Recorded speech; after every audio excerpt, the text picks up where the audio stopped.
Hello, welcome back बच्चों। मैं सुनील पांडे आप सबको अपने इस चैनल पांडे सर की क्लास में बहुत बहुत स्वागत करता हूं। आज हम लोग पढ़ने जा रहे कक्षा 7 की पुस्तक अतीत से वर्तमान अध्याय 4 मुगल साम्राज्य भाग 2। तो आइए अध्याय शुरू करते हैं और अध्याय 4 के शेष बचे भाग को देख लेते हैं। तो सबसे पहले देखते हैं मुगल प्रशासन एवं मनसबदार।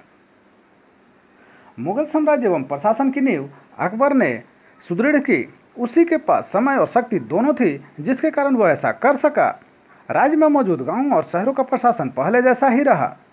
अकबर ने किस तरह की प्रशासनिक व्यवस्था अपने राज्य में लागू किया, इसकी जानकारी उसके दरबार में रहने वाले अबुल फजल की रचना अकबरनामा और आईने अकबरी से मिलती है। अबुल फजल के अनुसार साम्राज्य कई प्रांतों में बटा हुआ था, जिन्हें सूबा अथवा प्रांत कहा जाता था। इसका प्रमुख सूबेदार कहलाता था, जो राजनीतिक तथा सैनिक दोनों कार्य करता था। अकबर का साम्राज्य 15 सूबों में विभक्त था। सूबा सरकार में विभक्त था, जो आज के जिलों से कई गुना बड़ा होता था। सरकार अथवा जिला आज की तरह कई परगनों अथवा प्रखंडों में बटा हुआ था। यह भी आज के प्रखंडों से काफी बड़ा होता था। तो आइए अब देखते हैं मुगल मनसबदार। मुगल सम्राट कई अधिकारियों और कर्मचारियों को प्रशासन का काम देखने के लिए नियुक्त करता था। इन्हीं अधिकारियों को मनसबदार कहा जाता था। पूरे मुगल साम्राज्य में हजारों छोटे बड़े मनसबदार थे। मनसबदार साम्राज्य में बादशाह के कानून और आदेश लागू करते थे। वे बादशाह के लिए सैनिक जिम्मेदारियों को भी निभाते थे। प्रत्येक मनसबदार को उनके जात के अनुसार पदक्रम एवं वरीयता प्राप्त थी, जबकि सवार के अनुसार एक निश्चित संख्या में सेना और उससे जुड़े साजो सामान को रखना पड़ता था। राज्य में शांति बनाए रखने का काम भी मनसबदार करते थे। राज्य विस्तार करने के लिए बादशाह द्वारा लड़ी गई लड़ाइयों में ये लोग उसे सेना से उन्हें सहयोग किया करते थे। मनसबदारों की कई श्रेणियां होती थी, अर्थात पद के आधार पर उनमें भी कुछ बड़े तो कुछ मध्यम दर्जे का तो कुछ छोटे होते थे। जैसे आज के अधिकारियों में भी इस तरह का विभाजन देखा जाता है। बड़े मनसबदारों को, जिनकी संख्या बहुत कम थी, को अमीर कहा जाता था। अमीरों को जितना वेतन मिलता था, उतना दुनिया के किसी अन्य राज्य के अधिकारियों को नहीं मिलता था। यहाँ ध्यान रखेंगे कि मुगल मनसबदार, जिनका 5000 जात का मनसब होता था, उसे 30,000 प्रति माह वेतन मिलता था। उन्हें 340 घोड़े, 100 हाथी, 800 ऊंट, 100 खच्चर तथा 160 गाड़ियां रखनी होती थी।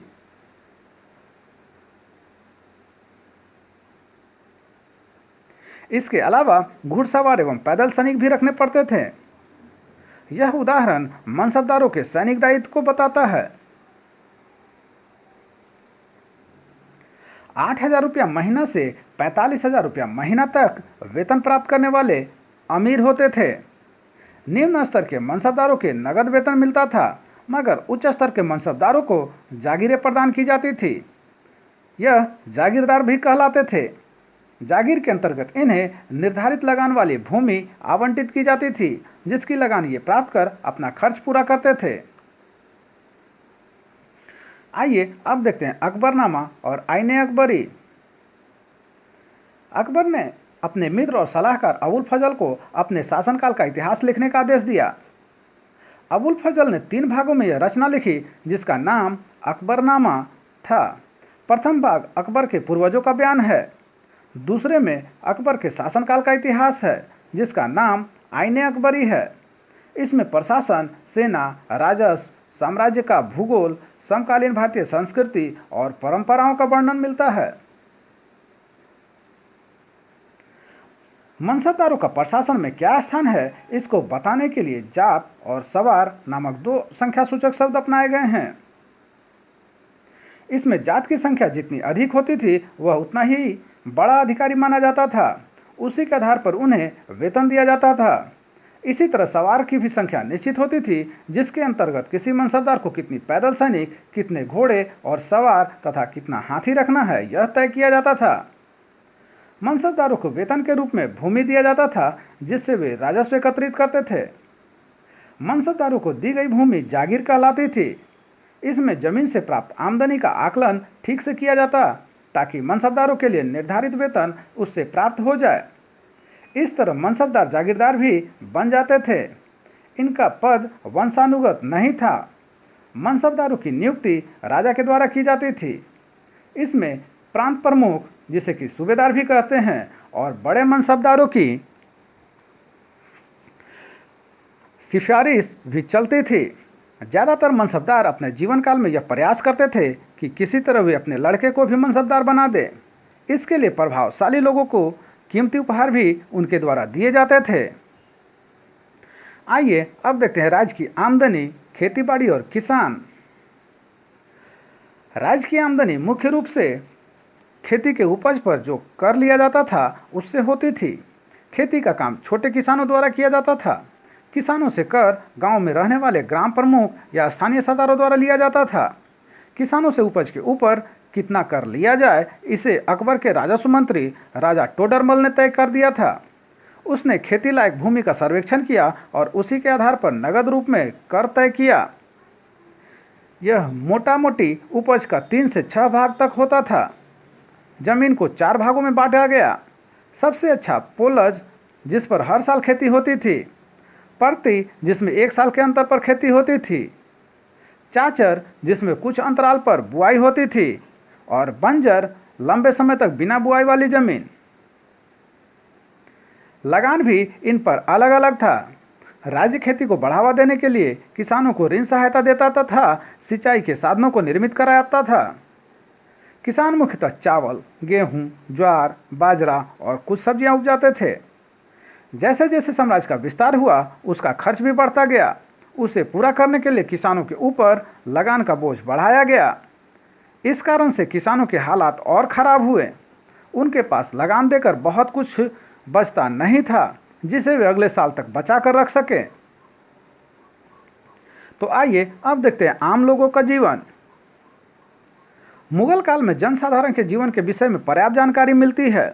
इस काल में यूरोपीय व्यापारी भारत आए थे। उनमें से कई लोगों ने भारत की संपत्ति और समृद्धि तथा शासक वर्ग के शानो शौकत के जीवन के साथ साथ जनसाधारण जैसे किसानों के जीवन से जुड़ी वस्तुओं को बनाने वाले दस्तकार और मजदूरों की गरीबी से भरे जीवन का भी चित्रण किया है। सामान्य आदमी कितना कम कपड़ा पहनते थे, इस बात का जिक्र बाबर ने भी अपनी आत्मकथा तुजुके बाबरी में किया है। उसने कहा कि यह किसान तथा निम्न वर्ग के लोग करीब करीब नंगे रहते हैं। इसके बाद वह उस लंगोट का वर्णन करता है जो पुरुष पहनते थे तथा महिलाओं की साड़ियों का भी वर्णन मिलता है। लोगों के द्वारा जूतों का कम प्रयोग किया जाता था। जहाँ तक मकान और उसमें मौजूद सामानों की बात करें तो घर मिट्टी का बना था जो फूस से ढका जाता था। उसमें सामान्यतः एक कमरा और एक ही बरामदा होता था। मिट्टी के ही बने कुछ बर्तन होते थे। एक चारपाई और बांस की बनी चटाई रहती थी। तांबे तथा अन्य धातुओं के बर्तन इनके पहुंच से दूर था। खाद्य पदार्थों में चावल, बाजरा और दाल प्रमुख था। बंगाल और समुद्र के तटीय इलाकों में मछली प्रमुख खाद्य पदार्थ था। उत्तर भारत में गेहूं और मोटे अनाज की रोटी तथा दाल प्रमुख भोजन था। लोगों के द्वारा भरपेट भोजन रात में ही खाया जाता था। खाद्यान्नों की अपेक्षा तेल, घी सस्ते थे, इसलिए लोगों का वह प्रमुख भोजन था। चीनी तथा नमक थोड़े महंगे होते थे। इस प्रकार यद्यपि आम आदमी के पास कपड़ों की कमी थी, लेकिन खाना अच्छा खाते थे। गाय और भैंस लोग अधिक संख्या में रखते, इसलिए दूध भी उन्हें काफ़ी मिलता था। लोगों के जीवन का आधार खेती था और वह वर्षा के ऊपर निर्भर करता था। प्रतिवर्ष खेती होता था तो किसानों को खाने के लिए मिलता, नहीं तो वो अकाल की स्थिति में पिछला साल का कुछ भी बचा नहीं रहता जो वो खा सकते थे। लगान जब नगद में देना तय हुआ तो किसानों की स्थिति और खराब होने लगी। लगान देने के दबाव में मंडी में उनका अनाज सस्ता बिक जाता था। कुल मिलाकर गांव में रहने वाले बहुसंख्यक लोगों का जीवन बहुत गरीबी में बीतता था। आइए अब देखते हैं मुगलों की धार्मिक नीति और भारतीय लोगों के साथ उनका मिलन। अकबर ने भारत में अपने शासन को मजबूत बनाने के लिए बहुसंख्यक भारतीय हिंदू लोगों के साथ अच्छा संबंध बनाने के लिए धार्मिक स्तर पर मेलजोल की नीति अपनाई। अकबर ने अपने राज्य को अस्थायी बनाने के लिए भारतीय लोगों की बहुसंख्यक आबादी यानी हिंदुओं का समर्थन प्राप्त करने का प्रयास किया। इसी के तहत अकबर ने एक नवीन धार्मिक नीति सुलह कुल अथवा सर्वत्र शांति को अपनाया। यह नीति सच्चाई, न्याय और शांति पर बल देता था। आइए अब देखते हैं सुलह कुल। अकबर द्वारा भारत में अपनाई गई धार्मिक नीति जिसमें सभी धर्म के मानने वालों के साथ सहिष्णुता का व्यवहार किया गया। धार्मिक आस्था के स्तर पर अंतर नहीं किया गया। इसे ही सुलह कुल कहा गया।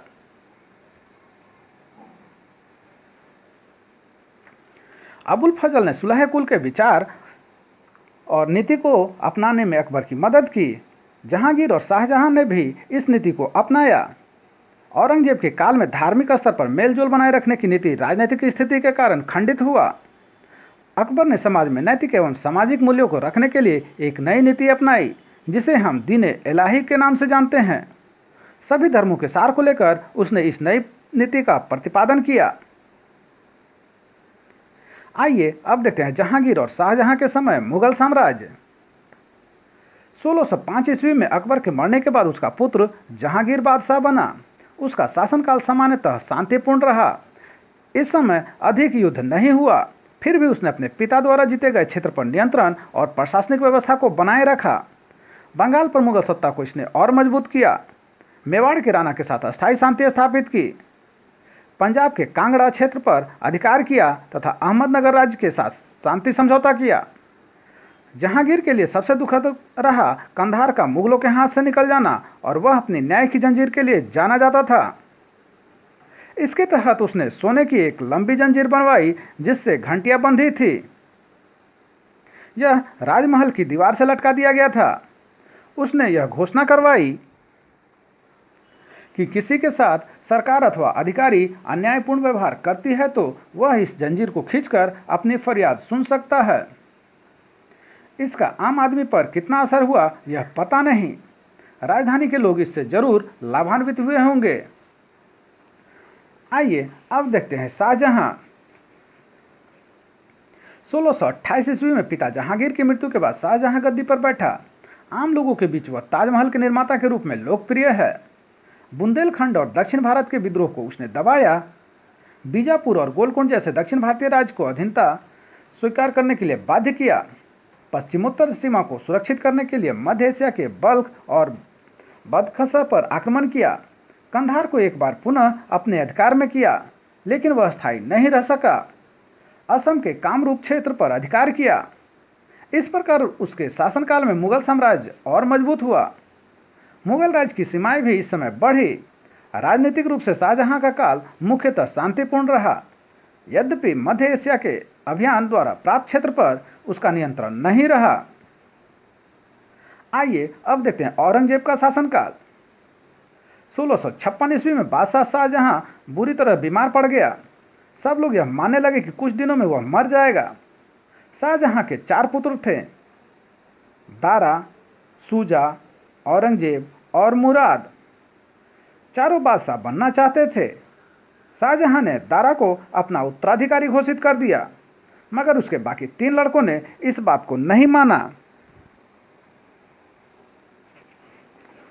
सब अपनी अपनी सेना लेकर तख्त पर अधिकार के लिए आगरा की ओर चल दिए। भाइयों के बीच कई युद्ध हुए। अंत में औरंगजेब सफल रहा। वह अपने पिता के जीते जी शासक बन गया। शाहजहां को उसने 8 वर्षों तक कैद में रखा। इसके कारण उसकी आलोचना होती है। औरंगजेब ने साम्राज्य को विस्तार करने की कोशिश की। इसके तहत 1663 ईस्वी में अहोम राज्य, जिसे कि आसाम भी कहते हैं, को अपने अधीन किया, लेकिन यह अस्थायी रहा। दक्षिण भारत के 2 महत्वपूर्ण राज्य बीजापुर और गोलकोंडा को 1686 से 87 ईस्वी में मुगल राज्य में मिला लिया। इस प्रकार औरंगजेब के समय मुगल साम्राज्य अफगानिस्तान से लेकर तमिलनाडु तक फैल गया। राज्य के इस विस्तृत रूप ने नई और कई समस्याएं औरंगजेब के समक्ष खड़ी कर दी। इनमें एक था वेतन के मद में मिलने वाली जागीरों की कमी, क्योंकि प्रशासनिक वर्ग का स्वरूप साम्राज्य फैलने के साथ काफ़ी बढ़ गया था और उनके लिए जागीर कम पड़ने लगी। इसने पूरे राज्य को अस्त व्यस्त कर दिया था। इसके परिणाम घातक रहे, जो आगे मुगल राज्य के पतन के कारकों में महत्वपूर्ण हो गया। तो आइए अब देखते हैं मुगल साम्राज्य के पतन के कारण। 18वीं शताब्दी में मुगल साम्राज्य छिन्न भिन्न होने लगा। पतन के कुछ कारक तो 17वीं सदी में ही प्रस्तुत हो चुके थे। पर वास्तविक कमजोरी 18वीं शताब्दी में दिखाई पड़ी। औरंगजेब की मृत्यु 1707 में हुई। उसके उत्तराधिकारी उस विशाल साम्राज्य को संभाल पाने में सक्षम नहीं थे। इसके साथ अन्य समस्याएं भी थी। एक शासक के मरने के बाद उत्तराधिकारी के लिए संघर्ष सामान्यतः होता था। इसमें धन और सैन्य शक्ति नष्ट होती थी। प्रभावशाली पदाधिकारी इस स्थिति में किसी एक राजकुमार के साथ मिलकर अपना स्वार्थ साधना चाहते थे। वस्तुतः मुगलों के परवर्ती शासक महत्वपूर्ण पदाधिकारियों के हाथ के कठपुतली थे। इसने संपूर्ण प्रशासन को गुटों में विभक्त कर दिया। शासकों के कमजोर होने पर महत्वपूर्ण प्रांतों के गवर्नर स्वतंत्र शासक के रूप में व्यवहार करने लगे। पतन का एक मौलिक कारण आर्थिक कठिनाई थी। इस समय तक 1707 ईस्वी के बाद न तो पर्याप्त धन बचा था और न ही जागीर जो अधिकारियों को दी जाती। जमींदार असंतुष्ट थे क्योंकि मनसबदार का उन पर कठोर नियंत्रण था। वे समझने लगे कि ये लोग आमदनी का बड़ा भाग स्वयं रख लेते हैं, अतः उनका मनसबदारों से संघर्ष हुआ। लगान की दर ऊंची होने के कारण किसान अधिकाधिक गरीब होते गए, अतः उन्होंने जमींदारों के साथ विद्रोह किया। चूंकि मुगलों का संघर्ष कई जगहों पर चल रहा था, अतः उन्हें धन की जरूरत थी जो प्राप्त नहीं हो पा रही थी। इससे आर्थिक संकट अत्यधिक बढ़ गई। मुगल प्रशासन की भी अक्षम होता जा रहा था। मनसबदारी प्रथा में अनेक परिवर्तन हो गए थे। उनकी संख्या अकबर के समय से 3 गुना बढ़ गई। वे लगान वसूली का पूरा हिसाब राजा को नहीं देते थे। सैनिकों की संख्या भी उन्होंने घटा दी। उनका स्थानांतरण भी अब नहीं होने लगा, इसलिए वे स्थानीय सरदारों के समान व्यवहार करने लगे। मनसबदारों की बढ़ती संख्या के कारण उनको वेतन के रूप में मिलने वाली जागीर की कमी हो गई। उनमें जागीर प्राप्त करने की होड़ शुरू हो गई। प्रत्येक अधिकारी इसी प्रयास में लगा रहता था कि अच्छी जमीन उसे मिले। जागीर पर नियंत्रण भी अस्थायी होता था क्योंकि प्रशासक एक दूसरे के विरुद्ध षड्यंत्र कर जागीर की अदला बदली करवा देते थे। इस प्रकार जागीर का यह संकट संपूर्ण मुगल प्रशासन को छिन्न भिन्न कर दिया। मुगलों का सैनिक क्षमता और शक्ति भी कमजोर हो गया था। अब उच्च अधिकारियों की संख्या का अनुपात बहुत बढ़ गया था। सेना की निपुणता पहले जैसी नहीं रही। किसी समय मुगलों का तोपखाना विश्व में प्रसिद्ध था, लेकिन अन्य सेनाओं की तुलना में अब यह तकनीकी रूप में पिछड़ गया था। बंदूकों और तोपों के उन नवीनतम नमूनों में मुगलों की अब कोई रुचि नहीं रह गई थी जिनका प्रयोग संसार के अन्य देश कर रहे थे। सैनिकों का प्रशिक्षण देने के स्थान पर वे विदेशियों को अपनी तोपों को चलाने के लिए नियुक्त कर संतुष्ट हो जाते थे। इन्होंने नौसेना के विकास की ओर भी कोई ध्यान नहीं दिया। उनको यूरोपीय देशों के आक्रमण की कोई आशंका नहीं थी। यूरोप में नवीन विज्ञान का विकास हो रहा था। वहाँ की विचारशील व्यक्ति नया ज्ञान प्राप्त करके नवीन अनुसंधान कर रहे थे। मुगलकालीन भारत इन नवीन खोजों की ओर से पूर्णतः उदासीन रहा। अभी जाति वर्ग के लोग और धनी व्यापारी विलासितापूर्ण जीवन व्यतीत करने में रुचि ले रहे थे। इस विलासितापूर्ण जीवन से 18वीं शताब्दी में देश का चारित्रिक और सामाजिक पतन हो गया। अभिजात कुल के लोग अपना समय आलस्य और शराब पीने में नष्ट कर देते थे। मुगल शासकों के समक्ष अपनी ही परेशानी एवं समस्याएं बहुत अधिक थी। तभी उन पर उत्तर पश्चिम से भी हमले किए जाने लगे। इन आक्रमणों ने मुगलों की शक्ति समाप्त कर दी। पहला आक्रमण सन 1739 ईस्वी में ईरान के शासक नादिर शाह ने किया और राजधानी दिल्ली को तहस नहस कर दिया। मुगल उसके सामने झुक गए। उसने भारत से मनचाहा धन लूटा। समकालीन लेखकों ने लूट का विवरण देते हुए बताया कि नादिर शाह ने 60 लाख रुपए, हजारों सोने के सिक्के, 1 करोड़ रुपए के सोने के बर्तन, 50 करोड़ के हीरे जवाहरात, जिसमें शाहजहां द्वारा बनवाया गया तख्ते ताउस, जिसे कि मयूर सिंहासन के नाम से भी जानते हैं, और कोहिनूर हीरा भी शामिल था। लूटा गया मयूर सिंहासन बेशकीमती रत्नों से बना हुआ था। लूट का यह विवरण भारत की संपन्नता को दर्शाता है। नादिर शाह के बाद अफगान सरदार अहमद शाह अब्दाली ने भी कई आक्रमण किया। इसने मुगलों के साथ साथ प्रमुख भारतीय शक्ति मराठों को भी कमजोर किया। इन आक्रमणों के बाद मुगल साम्राज्य दिल्ली के आसपास तक सीमित रह गया। मुगल साम्राज्य किसी तरह 1857 ईस्वी तक बना रहा, लेकिन इसकी शक्ति नए क्षेत्रीय राज्यों में विभक्त हो गई। इस तरह मुगल साम्राज्य का पतन हो गया। राजधानी दिल्ली एक कमजोर नगर रह गया, परंतु उस संस्कृति और जीवन के उन तरीकों का जो मुगल साम्राज्य के वैभव और विलास के अंग थे का अंत नहीं हुआ। उसकी वैभवशाली परंपरा उसके अवशेष पर पैदा हुई शक्तियों के पास पहुंच गई, जो 18वीं शताब्दी में उदित हुई थी। इस सदी का इतिहास इन्हीं राज्यों या क्षेत्रीय शक्तियों का इतिहास है। इन राज्यों में मुगल वैभव की झलक अब भी देखी जा सकती थी। इन राज्यों के विषय में अब हम अगले अध्याय में पढ़ेंगे।